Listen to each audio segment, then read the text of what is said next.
कर्ण की दानवीरता ऐसी है कि उसकी कई दंतकथाएं भी प्रचलित हैं। इन कहानियों को अलग अलग क्षेत्रीय स्तरों पर महाभारत से जोड़कर देखा जाता है। इसी तरह एक कहानी बहुत प्रसिद्ध है। कृष्ण बार बार कर्ण की दानवीरता की प्रशंसा करते थे। एक दिन अर्जुन खींच गए। उन्होंने कहा कि दान धर्म तो भैया युधिष्ठिर भी खूब करते हैं, लेकिन आप कर्ण की ही प्रशंसा क्यों करते हैं?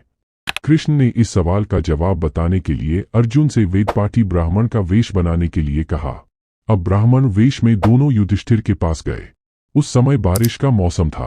ब्राह्मण कृष्ण ने युधिष्ठिर से कहा कि हमें एक यज्ञ अनुष्ठान करना है, इसके लिए चंदन की लकड़ी चाहिए और भोज के लिए ईंधन भी चाहिए।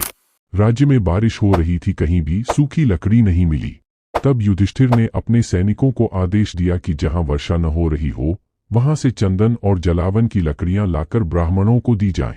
ऐसा आदेश देने के बाद उन्होंने ब्राह्मणों से कुछ समय बाद आने को कहा। अर्जुन ने कहा, देखा आपने भैया कितने दानी हैं।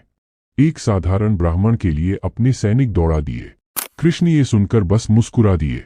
आगे इसी ब्राह्मण वेश में वे कर्ण के पास गए और वही मांग दोहराई। कर्ण ने देखा कि बारिश हो रही है, ऐसे में सूखी लकड़ियां मिलना मुश्किल था। उसने अगले ही पाल अपना धनुष उठा लिया और देखते ही देखते महल के खिड़की, दरवाजे, पलंग आदि सब तोड़ डाले और लकड़ियों का एक बड़ा ढेर लगा दिया। कर्ण ने कहा कि अभी सूखी लकड़ियां मिलना मुश्किल है।